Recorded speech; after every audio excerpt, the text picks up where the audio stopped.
दोस्तों, स्वागत है आप सबका मेरे इस YouTube चैनल पे।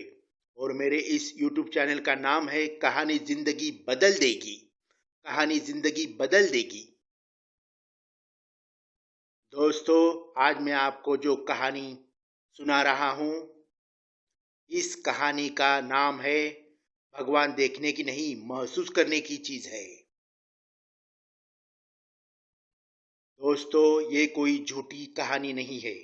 दोस्तों, ये कोई मजाक वाली कहानी नहीं है। एक सच्ची कहानी है जो आपके रोंगटे खड़े कर देगी। तो दोस्तों, मेरी आपसे ही विनती है कि ये मेरा वीडियो पूरा देखना, स्किप मत करना। दोस्तों, ये लगभग 15 साल पुरानी कहानी है। उस वक्त में मेरे गांव गया था क्योंकि मुझे मेरे कुलदेवत की यात्रा में जाना था। दोस्तों, मेरे कुलदेवत की बहुत बड़ी यात्रा थी। मेरे कुलदेवत का नाम है श्री सतोषा प्रसन्न। मेरे कुलदेवत का मंदिर मेरे गांव से लगभग 80 किलोमीटर की दूरी पर है। और दोस्तों, मेरे कुलदेवत के मंदिर तक पहुंचने के लिए मेरे गांव से डायरेक्ट बस नहीं थी। मुझे मेरे गांव से कुलदेवत की मंदिर तक जाने के लिए 4 बार बस बदल कर जाना पड़ता है। दोस्तों, जिस दिन मेरे कुलदेवत की यात्रा थी, मैं उस दिन सुबह 9 बजे घर से निकल गया और लगभग दोपहर के 1 बजे तक मैं मेरे कुलदेवत की यात्रा में सही सलामत पहुंच गया। मैंने कुलदेवत की यात्रा में बहुत मजे किए। मैंने कुलदेवत के दर्शन किए। उसके बाद मैंने नारियल फोड़े और भंडारा मेरे पहचान के लोगों को लगाया। मैंने भंडारा हवा में लहराया।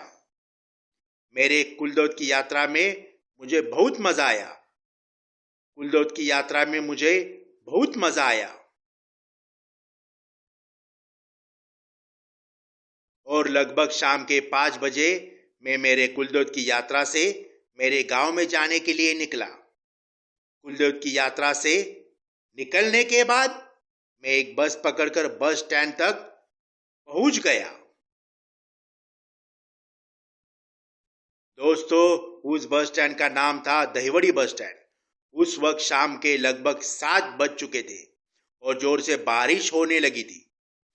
मैं वहीं रुक गया और मैंने पूछताछ की कि बस कितने बजे आएगी।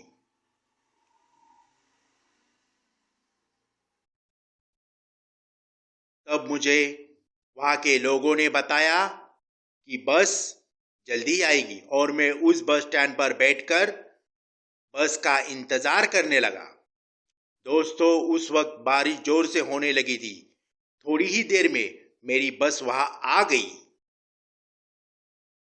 लेकिन बारिश बहुत जोर से हो रही थी और पूरा अंधेरा हो गया था और मैं बस में बैठ गया। बस चालू भी हो गई। दोस्तों, कुछ दूर जाके वो बस रुक गई। मैंने बस रुकने का कारण पूछा तो पता चला कि जोर की बारिश की वजह से ब्रिज के ऊपर से पानी जा रहा है और ब्रिज के ऊपर से बस का जाना बड़ा ही खतरनाक हो सकता है। उस वक्त मैं बहुत डर गया क्योंकि रात के लगभग 8 बज चुके थे और बहुत सारा अंधेरा हो चुका था। उस जगह पर मेरा कोई पहचान का नहीं था। उस जगह पर मेरे कोई रिश्तेदार नहीं थे। कोई रिश्तेदार नहीं थे। अब मैं जाऊं तो कहाँ जाऊं। दोस्तों, गांव में 8 बजे का अंधेरा मतलब मुंबई के शहर के रात बजे के अंधेरे के समान होता है। फिर उस बस के ड्राइवर ने हिम्मत दिखाई और ब्रिज के ऊपर से बस को धीरे धीरे ले गया और ब्रिज के उस पार हम पहुंच गए तो मुझ में थोड़ी हिम्मत आ गई। फिर मैं एक दूसरे बस स्टैंड पर सही सलामत पहुंच गया। उस बस स्टैंड का नाम था वडूद बस स्टैंड। फिर वहां बैठकर मैंने बस के बारे में पूछताछ की तो मुझे बताया गया कि बस तो थोड़ी ही देर में आएगी। फिर मैं वहीं बैठ गया और बस आने का इंतजार करने लगा और लगभग 1 घंटे के बाद वो बस आ गई। फिर मैं दूसरे बस स्टैंड पर उतर गया। उस बस स्टैंड का नाम था कुशेसावड़ी बस स्टैंड। उस वक्त रात के लगभग दोस्तों 9 बज गए थे। बारिश तो अभी भी चालू थी और अंधेरा बढ़ता ही जा रहा था, अंधेरा बढ़ता ही जा रहा था। उस बस स्टैंड पर मैंने पूछताछ की, तब मुझे पता चला कि अब कोई बस नहीं आएगी। और दोस्तों बारिश तो बहुत जोर की हो रही थी। दोस्तों मैं बहुत डर गया, मेरी समझ में नहीं आ रहा था मैं करूं तो क्या करूं। उस जगह से मेरे गांव के बस स्टैंड तक जाने का रास्ता मतलब 10 किलोमीटर की दूरी पर था। अब मैं करूं तो क्या करूं, मैं जाऊं तो कहां जाऊं। उस जगह पर मेरे कोई पहचान वाले नहीं थे, उस जगह पर मेरे कोई रिश्तेदार नहीं थे।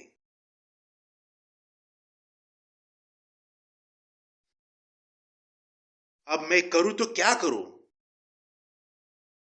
उस वक्त रात के 9 बज गए थे। थोड़ी ही दूर मेन रोड पे था। मैं उस मेन रोड पर गया तो मुझे एक 4 व्हीलर से कार आती दिखाई दी। मैंने हाथ हिलाकर उस 4 व्हीलर कार को रुकने को कहा।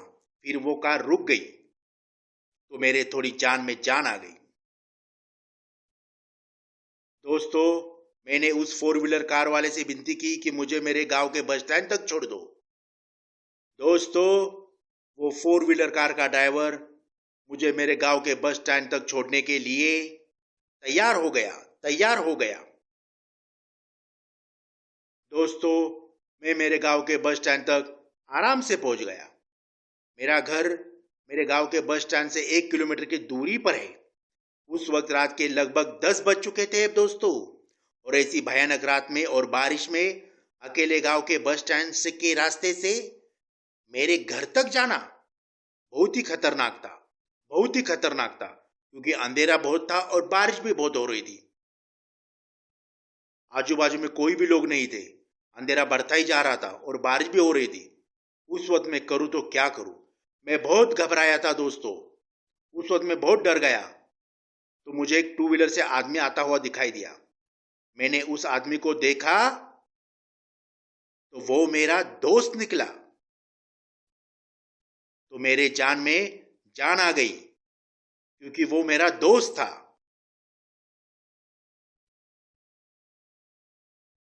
फिर मुझे उस दोस्त ने मेरे घर तक सही सलामत छोड़ दिया। अब मैंने ये पूरी कहानी मतलब कुलदेवत यात्रा से निकलने के बाद घर में पहुंचने तक की पूरी कहानी मैंने अपने दोस्त को बताया। ये पूरा अनुभव मैंने अपने दोस्त को बताया। उस वक्त मेरे दोस्त ने जो मुझे शब्द बोले, वो शब्द सुनकर मेरे रोंगटे खड़े हो गए। मेरी आंखें खुली की खुली रह गई। मेरे दोस्त ने मुझे बोला, तेरे कुलदेव भगवान ने ही तुझे सही सलामत तेरे घर तक पहुंचा दिया, नहीं तो उस बारिश में और उस रात के भयानक अंधेरे में तेरा क्या हो जाता। सोच जरा, क्या हो जाता, सोच जरा। मेरी आंखें खुली की खुली रह गई दोस्तों। दोस्तों इस सच्ची कहानी से मैं आपको यही बताना चाहता हूं, आप किसी भी मुसीबत में हो या फिर आप किसी भी परेशानी में हो दोस्तों, उस वक्त आपको किसी भी इंसान ने मदद की हो, फिर चाहे वो इंसान आपका पहचान वाला हो या फिर पहचान वाला ना हो, उस वक्त ये समझ लेना दोस्तों कि भगवान ने ही खुद उस इंसान के रूप में आकर तुम्हारी मदद की है, आपकी मदद की है। तो दोस्तों इस सच्ची कहानी से मैं आपको यही बताना चाहता हूं कि भगवान देखने की चीज नहीं है, भगवान महसूस करने की चीज है, भगवान महसूस करने की चीज है। दोस्तों आपको मेरी ये कहानी कैसी लगी ये मुझे कमेंट्स में बताना। और हाँ दोस्तों, आपको ये मेरी कहानी अच्छी लगी तो इसे लाइक करना और अपने दोस्तों और रिश्तेदारों के साथ इस कहानी को शेयर जरूर करना, शेयर जरूर करना। दोस्तों जल्दी ही मैं ऐसी ही दूसरी एक कहानी बनाऊंगा, आपको बताऊंगा। दोस्तों अगर आपको ऐसी कहानी सुननी है तो मेरे इस YouTube चैनल को सब्सक्राइब जरूर करना, सब्सक्राइब जरूर करना, सब्सक्राइब जरूर करना। दोस्तों, मिलते हैं दूसरी कहानी में। तब तक जय हिंद, वंदे मातरम। जय हिंद, वंदे मातरम।